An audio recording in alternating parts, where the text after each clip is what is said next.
नमस्कार। कल हमने वीबीटी के अंदर तीन एग्जाम्पल कर लिए थे। उसके बाद चौथा एग्जाम्पल आगे है। नेक्स्ट एग्जाम्पल है CO NH3 का होल 6 पॉजिटिव 3। कल दो एग्जाम्पल किए थे समन्वय संख्या 4 के, एक एग्जाम्पल किया था समन्वय संख्या 6 का। अब एक 4 नंबर एग्जाम्पल है समन्वय संख्या 6 का। सबसे पहले तो इसके अंदर वापस से वही लिखना है कि NH3 जो है लिगैंड प्रबल क्षेत्र लिगैंड है या दुर्बल क्षेत्र लिगैंड। अब Mn जो है एक प्रबल क्षेत्र लिगैंड में आता है। देखिए यहाँ पर प्रबल क्षेत्र लिगैंड। इसके बाद समन्वय संख्या कोऑर्डिनेशन नंबर जो है वो इसकी कितनी आएगी। NH3 Mn जो है एक तंतु लिगैंड है, संख्या इसकी 6, तो 1 × 6 समन्वय संख्या कितनी आ गई 6। अब समन्वय संख्या 6 के अनुसार या तो संकरण बना सकता है sp3d2 या संकरण बना सकता है d2sp3। इन दोनों संकरण में ज्यामिति हमेशा सेम रहती है, अष्टफलकीय। इसके बाद इसकी सबसे पहले निकालते हैं ऑक्सीकरण अवस्था। तो ऑक्सीकरण अवस्था इसकी है CO को क्या मान लिया, ऑक्सीडेशन स्टेट जो है वो निकालेंगे। तो CO को मान लिया X प्लस NH3 Mn पर आवेश कितना होता है 0 × 6 इक्वल टू +3 है तो आगे लगा दिया +3। इसके बाद X इक्वल टू यहाँ से आ गया कितना +3, यानी कि कोबाल्ट जो है इसके अंदर CO पॉजिटिव 3 ऑक्सीकरण अवस्था में रहेगा। इसके बाद पहले लिखना है कोबाल्ट का इलेक्ट्रॉनिक विन्यास। कोबाल्ट का इलेक्ट्रॉनिक विन्यास सेम कल लिखा था उसी एग्जांपल में। कोबाल्ट का परमाणु क्रमांक कितना है 27 है इसका परमाणु क्रमांक, यानी इलेक्ट्रॉन इसकी उदासीन अवस्था में कितने हैं 27। इलेक्ट्रॉनिक विन्यास लिखेंगे 1s2 2s2 2p6 3s2 3p6 4s2 3d। इसमें लास्ट में संख्या कितनी है 7, तो यहाँ लगा दिया 7। ये इसका इलेक्ट्रॉनिक विन्यास हो गया। इसके बाद लिखना है आपको CO पॉजिटिव 3 का। तो ये रहा CO पॉजिटिव 3, यानी कि पहले ये लिखकर 3 इलेक्ट्रॉन निकालने हैं। 3 इलेक्ट्रॉन निकालोगे तो 2 इलेक्ट्रॉन तो 4s में से निकलेंगे और 1 निकलेगा 3d में से। तो पीछे बच जाएगा 1s2 2s2 2p6 3s2 3p6 3d। 4s तो खाली हो गया 0 हो गया, 3 इलेक्ट्रॉन निकालने हैं। 3d इसमें से भी 1 निकलेगा क्योंकि 2 और 1 इसमें से 3, तो 3d हो गया 6, बच गया 4s 0। 4s 0 बच गया। संकरण आपके पास या तो sp3d2 होगा या होगा d2sp3। इसमें d भी आएगा, s भी आएगा, p भी आएगा। अंदर वाला आएगा या बाहर वाला। अब प्रबल क्षेत्र लिगैंड है तो संभावना रहती है कि ये प्रबल क्षेत्र लिगैंड है तो रिक्त कक्षक का निर्माण करवा सकता है और आंतरिक चक्रण संकुल बना सकता है, यानी कि रिक्त कक्षक बना लेगा। अंदर वाला D जो है n-1D जो है उपयोग में आएगा। तो इसके बाद CO पॉजिटिव 3 जो है CO पॉजिटिव 3, इसमें से आपको लेना है क्या 3d6 4s 0 और इसके बाद 4p भी कितना है 0।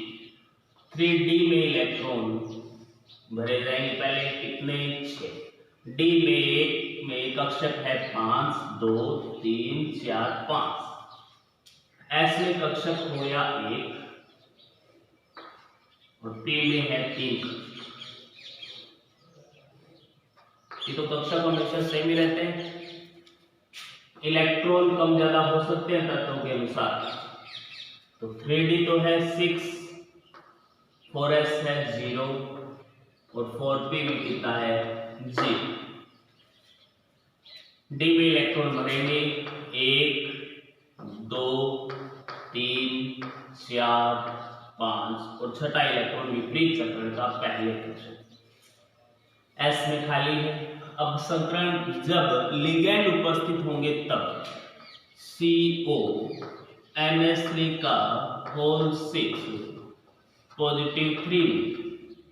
अब इसमें लिखेंगे तो सबसे पहले वापस से डी कक्षक बनाओगे, ये बना लिया डी कक्षक, 5 बनाने हैं, 2, 3, 4, 5 एस हो गया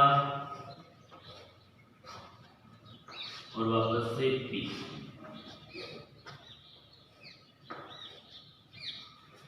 3d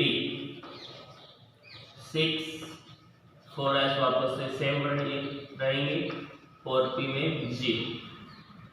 अब ये NH3 जो है एक पर्पल क्षेत्र लिगैंड है। पर्पल क्षेत्र लिगैंड होने के कारण ये इन इलेक्ट्रॉनों का क्या करवा सकता है, युग्मन।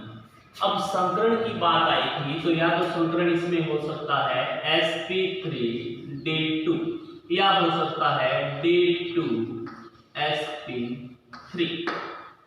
इन दो संकरण में से एक हो सकता है।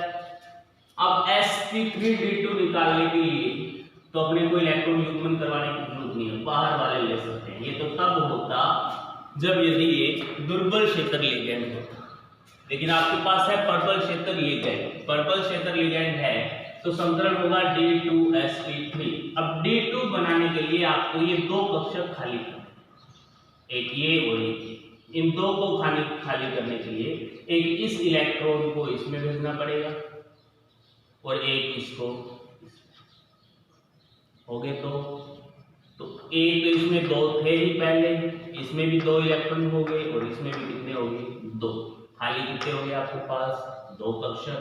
तो ये रहे d2, ये एक s और ये रहा p पूरा p3।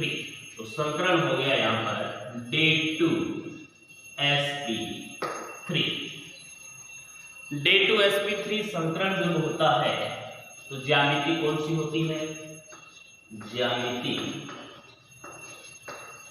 ज्यामिति हमेशा सेम रहती है। d2sp3 और sp3d2 संकरण में ज्यामिति होगी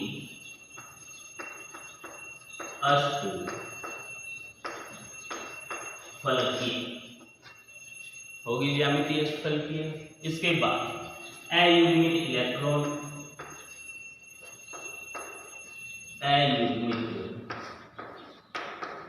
कितने हैं 0 है।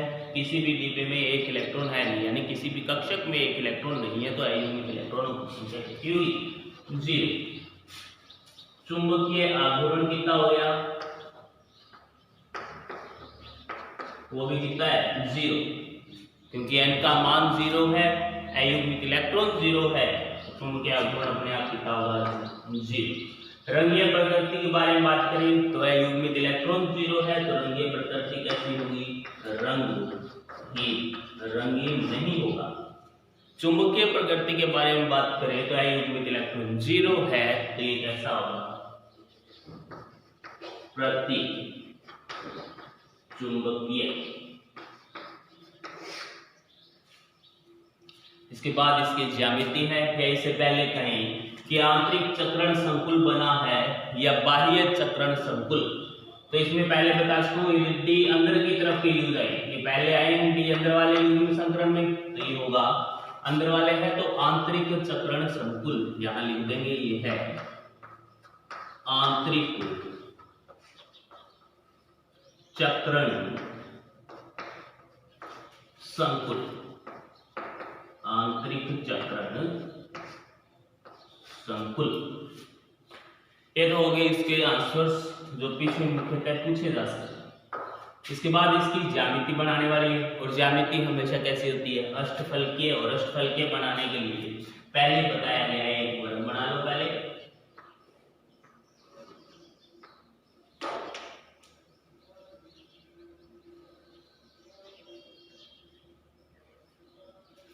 केंद्र में है धातु C, 1 2 3 4 और 2 क्या लगाने हैं, मेरे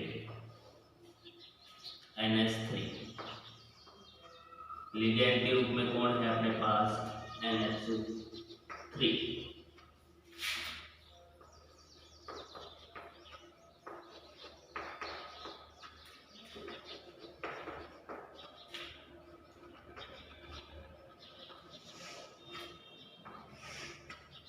इसके ऊपर होल ब्रैकेट आवेश है +3, तो होल ब्रैकेट कर क्या लगा देंगे +3। ये हो गया आपका नेक्स्ट एग्जांपल, CONH3 का होल 6 + 3। 4 एग्जांपल करवाए हैं, 2 तो है समन्वय संख्या, 2 एग्जांपल करवाए हैं समन्वय संख्या 4, जिनमें एक का संकरण था sp3, एक का संकरण हो गया dsp2, ये करवाए हैं। और 2 एग्जांपल करवाए हैं समन्वय संख्या 6, जिनमें एक का एग्जांपल है sp3d2 और एक का एग्जांपल है d2sp3। यानी 4 प्रकार के आ सकते हैं, 4 प्रकार के करवा सकते हैं। सेम इसी तरीके से आपको ये करना। ये होगी आपकी VBT। उपसह संयोजन यौगिकों में बंधन के अंदर VBT को एक और नाम बताया था CFT, क्रिस्टल फील्ड थ्योरी। उपसह संयोजन यौगिकों में बंधन जो है, यानी बंध कैसा बनता है, किस तरह बनता है, उसके बारे में 2 प्रकार की थ्योरी दी गई थी, सिद्धांतों की। पहला सिद्धांत था वैलेंस बॉन्ड थ्योरी VBT, जो आपने कर लिया, एग्जाम्पल भी उसके कर लिए। इसके बाद है CFT, दूसरी थ्योरी है CFT, नाम है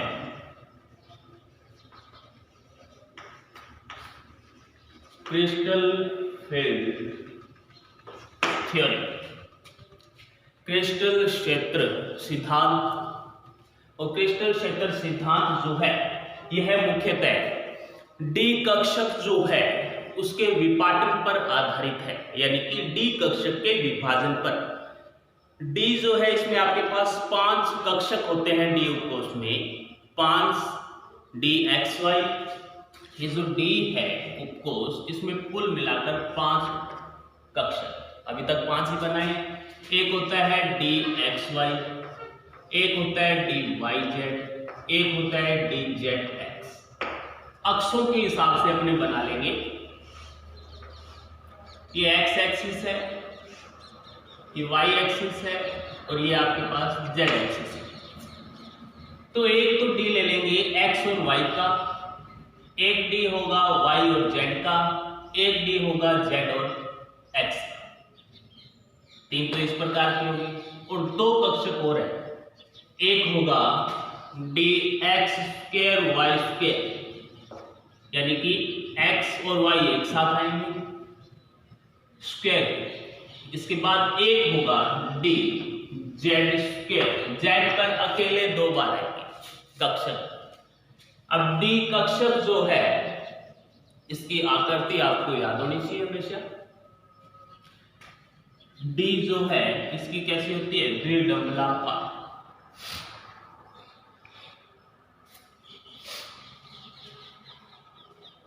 तो 5 प्रकार के कक्षक बता दिए, DXY, YZ, ZX, X2, Y2 और DZ। अब क्रिस्टल फील्ड थ्योरी जो है, क्रिस्टल क्षेत्र के कारण डी कक्षकों में क्या करवाएगी, विपाटन, यानी 5 कक्षकों को 2 भागों में बांटेगी। 2 भाग होंगे, एक तो DXY, DYZ, DZX। 3 कक्षक तो एक साइड रह जाएंगे और 2 कक्षक एक साइड है। 3 जो है इनका नाम तो होगा T2G।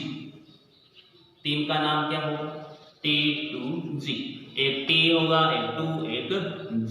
3 संख्या है तो 3 एक साथ लिया। और ये जो दो अलग बचे हैं ये होंगे ई जी, एक ई है और एक जी। वापस देख लो, dxy dyz dzx d2z बोलेंगे इन तीनों को एक साथ, dx2 y2 dz2 इनको क्या बोलेंगे eg, बोल दिया। इसके बाद इन कक्षक की आकृति, सबसे पहले आकृति देख लीजिए x y y z z x इन सभी, तो 5 प्रकार के हैं। सबसे पहला है dxy, तो dxy की आकृति ये आपने x एक्सिस मान ली, ये क्या मान ली y एक्सिस।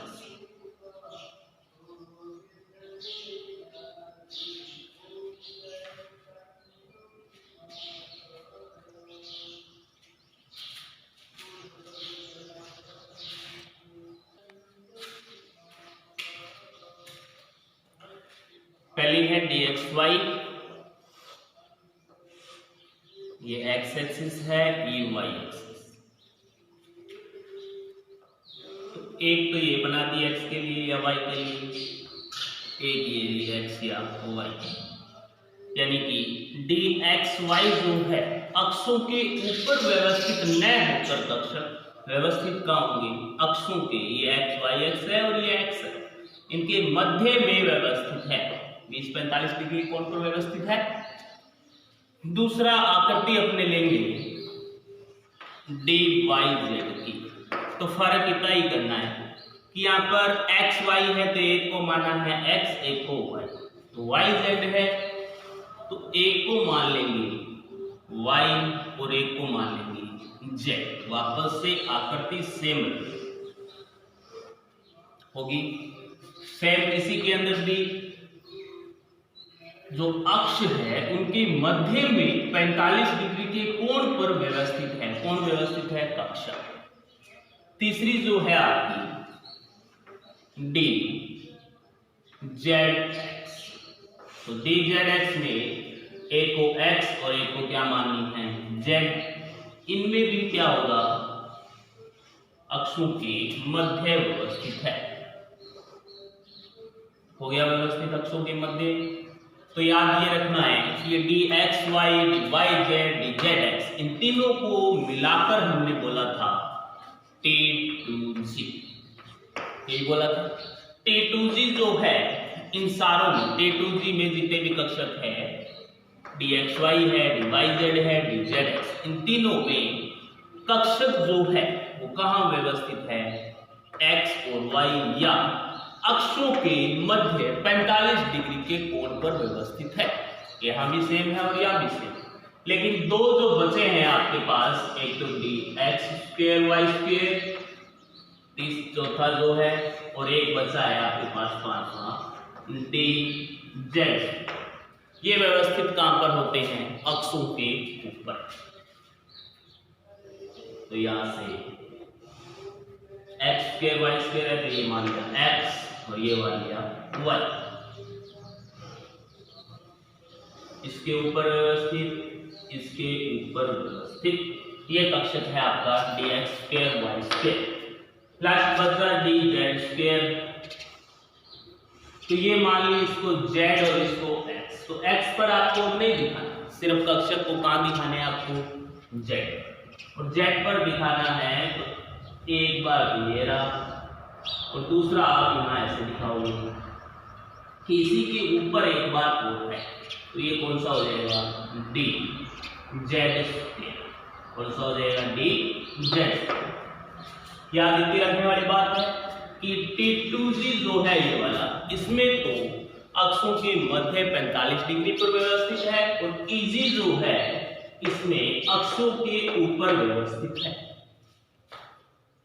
हो जाएगी बात यानी कि T2G में अक्षों के मध्य 45 डिग्री के कोण पर और EG में अक्षों के ऊपर व्यवस्थित होते हैं। अब इसके बाद बात आती है मुख्य क्रिस्टल फील्ड थ्योरी की, जो इसके ऊपर आधारित है, ये चीज यूज आएगी इसके अंदर।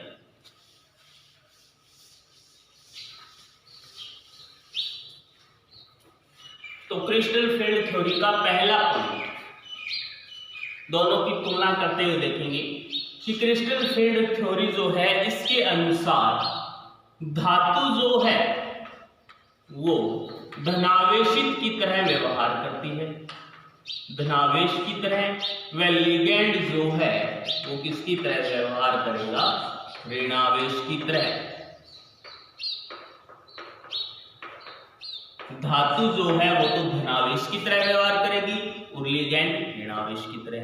जबकि वीबीटी जो आपने पढ़ी थी, वीबीटी, उसके अनुसार धनावेश ऋणावेश का नाम नहीं आया, सिर्फ क्या नाम आया, दाता और ग्राही। दाता कौन होता है, लिगेंड, और ग्राही कौन आया था यहाँ पर, धातु। यही नाम आए थे। तो यहाँ पर धनावेश माना गया धातु को और लिगेंड को माना गया क्या है, ऋणावेश। इसके अंदर धनावेश और ऋणावेश के कारण इन दोनों के मध्य एक स्थिर वैद्युत आकर्षण बल उत्पन्न होता है, जिसके कारण इनके मध्य बंध जो है वो कौन सा होगा, स्थिर वैद्युत आकर्षण, स्थिर वैद्युत आकर्षण बंध, या इसे ब्रैकेट में सीधा सा नाम आयनिक बंध लिख सकते हैं। कौन सा है, आयनिक बंध। और इसके अंदर कौन सा बंध बताया था, उप सहसंयोजक बंध। तो आंसर तो यही आ गया। इसके अंदर पढ़ रहे हैं क्रिस्टल फील्ड थ्योरी, वीबीटी पढ़ चुके हैं, जिसमें उपसहसंयोजक बंध बताया था और इसमें बताया है कि उपसहसंयोजक न होकर ये बंध है आयनिक बंध। बंधों को समझाया जा रहा है। धातु धनावेश की तरह, लिगेंड ऋणावेश की तरह कार्य करेगा यदि, इसके अंदर एक पॉइंट आएगा, यदि लिगेंड जो है उदासीन न हो तो उसका ऋणावेशित शिरा किस ओर विन्यासित रहेगा, धातु की ओर। यहाँ पर तो ऋणावेशित है तो मान रखा है कि ऋणावेश, और इसको धातु क्या मान लिया गया, धनावेश। यदि न हो तो, उदासीन न हो तो की बात हो रही है। इसके बाद है क्रिस्टल फील्ड थ्योरी।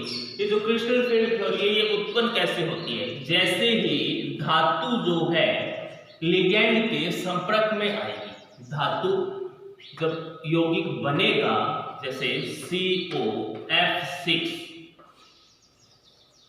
होल -3, अकेली CO कोबाल्ट था पहले, तो उस समय तो इसके अंदर D कक्षक जो है, DXY, DYZ, DZX, DX2, YZ2, ये 500 कक्षक जो है एक समान एक साथ रहते हैं। कब तक, जब तक ये धातु अकेली है, यानी कि इन 500 की ऊर्जा क्या रहती है, समान, ऊर्जा समान। कब तक रहती है, जब तक ये धातु अकेली है। लेकिन जैसे ही धातु लिगेंडों के संपर्क में आएगी, इन धातु जो है, धातु के D कक्षकों की ऊर्जा जो वो क्या हो जाएगी, अलग अलग।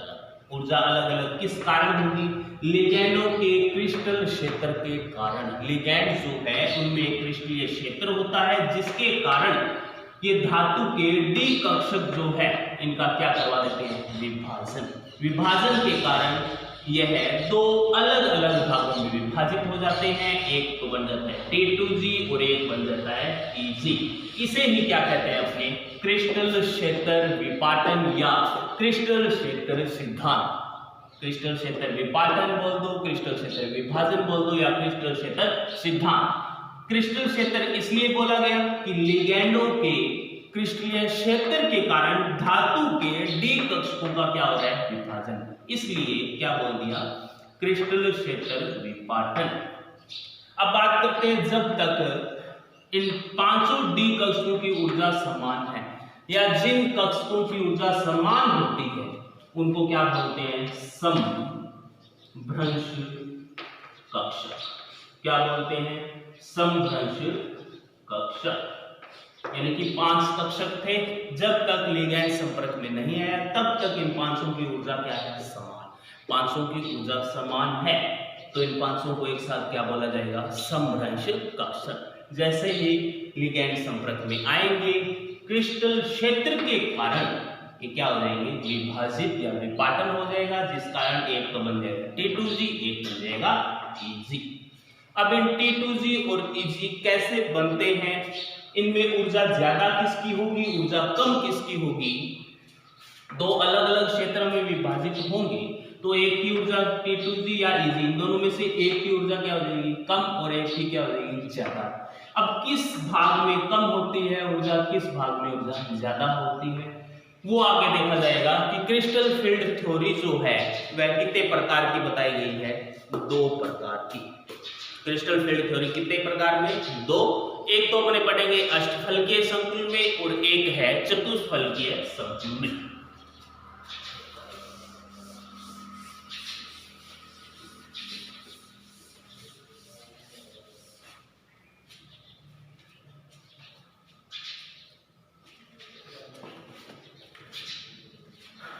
तो सबसे पहले है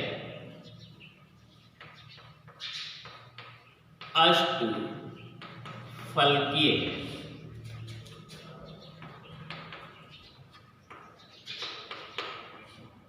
संकुलों में विपाटन।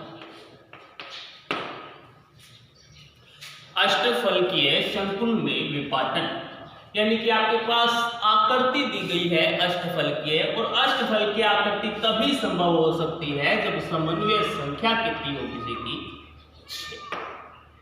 बताया गया पहले, समन्वय संख्या यदि 6 है तो अष्टफलकीय आकृति बन सकती है। तो अष्टफलकीय आकृति है, याद ये रखना है कि लिगैंड जो है धातु की ओर गति कहां से करते हैं, गति कहां से करते हैं, अष्टफलकीय संकुल में लिगैंड जो है, अष्टफलकीय संकुल में लिगैंड अक्षों से होते हुए गति करते हैं, अक्षों से होते हुए गति करते हैं।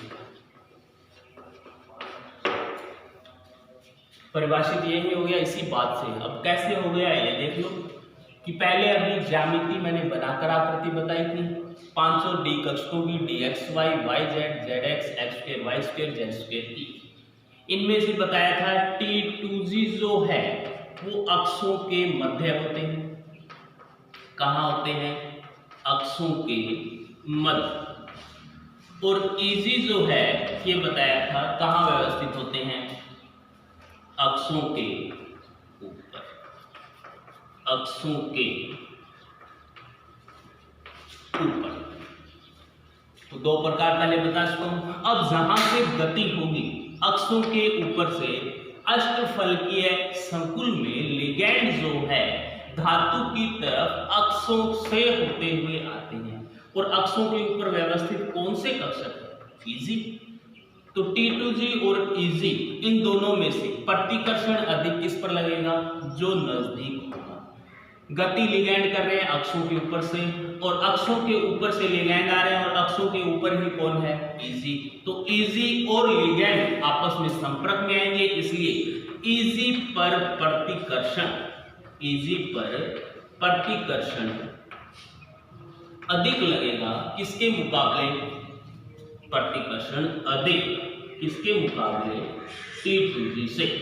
Eg पर प्रतिकर्षण अधिक लगेगा क्योंकि Eg और T2G, Eg और T2G नहीं, Eg और लिगैंड जो है आपस में क्या आएंगे, संपर्क में, क्योंकि ये भी अक्षों के ऊपर है और लिगैंड अष्टफलकीय में गति कहां से कर रहे हैं, अक्षों के ऊपर से, अक्षों से होते हुए गति कर रहे हैं। तो दोनों संपर्क में आएंगे, तो जो पास पास होंगे उन पर प्रतिकर्षण अधिक, इसलिए Eg पर प्रतिकर्षण अधिक लगेगा, और जिस पर प्रतिकर्षण अधिक लगता है उसकी ऊर्जा ज्यादा।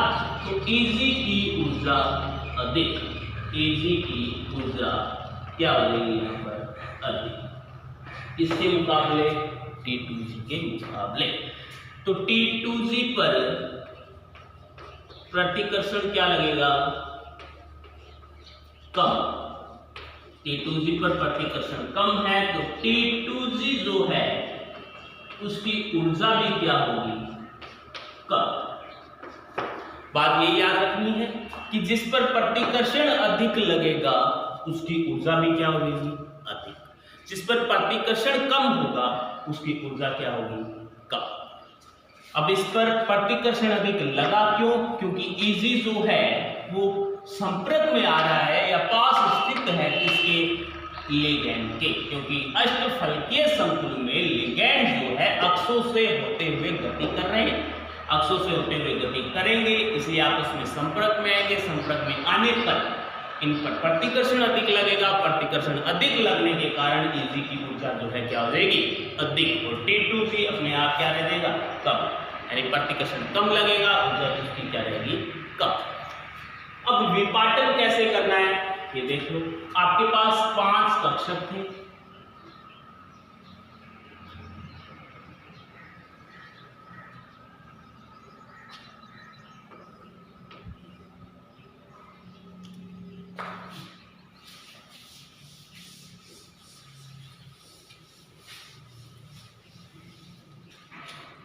पांच कक्षक है आपके पास।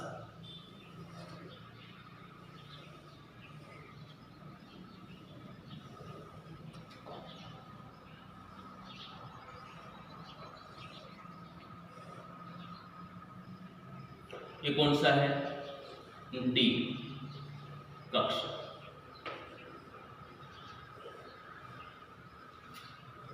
डी के है 5 डी। तो इसके बाद कब है, जब अकेली धातु है। जैसे ही लिगैंड संपर्क में आएंगे तो इनका क्या होगा, विपाटन। अब यहां पर अपने बनाएंगे 5 कक्षक वापस से। ये आरेख जो है ये भी आता है, यही याद रखना है। डी कब, धातु व लिगैंड की, धातु प्लस लिगैंड। जब लिगैंड संपर्क में आएंगे तब क्या ऐसे बोल सकते हैं अपने, T2G प्लस Eg। अभी तक बचा हुआ नहीं है, T2G प्लस Eg, यानी एक T2G है एक Eg है, दो में तो बांटना है आपको। अब लिगैंड जैसे ही संपर्क में आया इसका विपाटन होगा।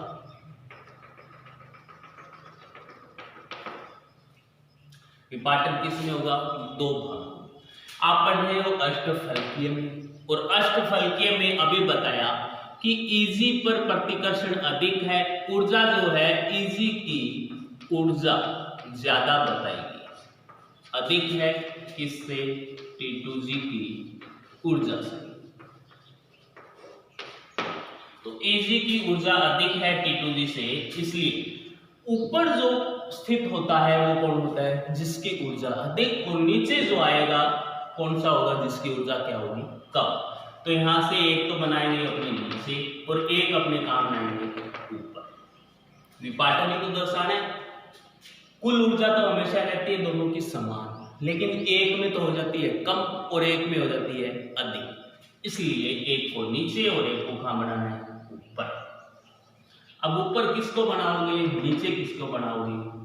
यहाँ पर Eg की ऊर्जा ज्यादा है तो ऊपर वह आएगा जिसकी ऊर्जा ज्यादा है। अब ऊपर कितने कक्षक बनाने हैं आपको, 2, क्योंकि Eg और Eg में कितने हैं, 2। ये हो गया आपका Eg। नीचे बनाएंगे T2G, T2G में कितने हैं, 3। ये हो गया T2G। Eg T2G। अब Eg की ऊर्जा अधिक है तो ऊपर बना दिया, T2G की ऊर्जा कम है तो नीचे बनाई। यह है अष्टफलकीय संकुल में विपाटन। इन दोनों के बीच में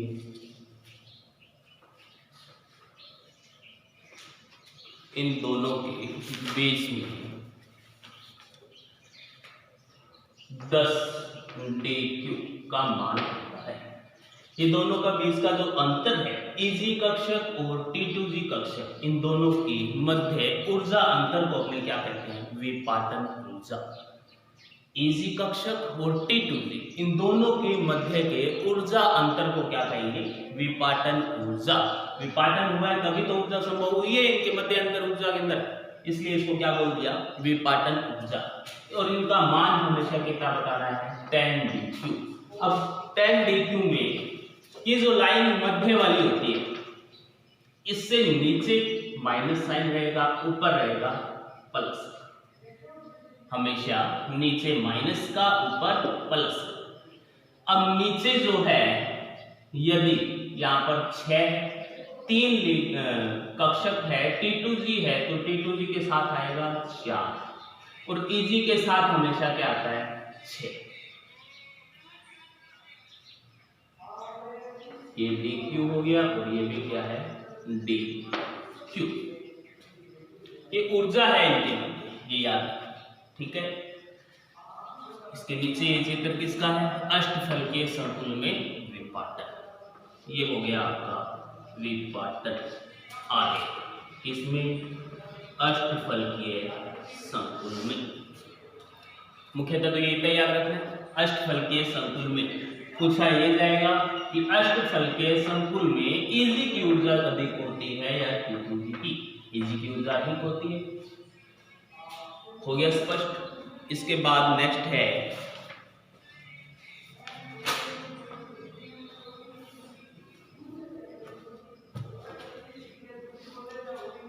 इस अष्टफलकीय संकुल जो है, इसके लिए आप लिखोगे विपाटन ऊर्जा अष्टफलकीय संकुल डेल O क्या?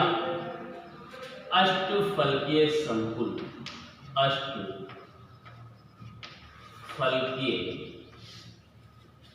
संकुल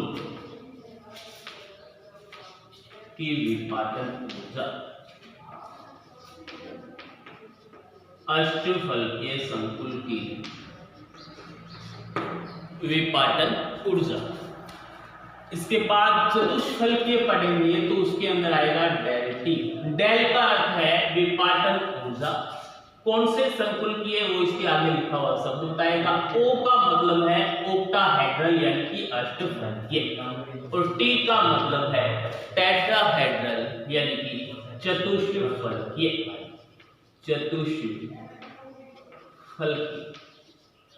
चतुष्फलकीय संकुल की विपाटन ऊर्जा आगे सेमी हो जाएगा इसके अंदर। तो ये हो गया आपका अष्टफलकीय संकुल में विपाटन ऊर्जा।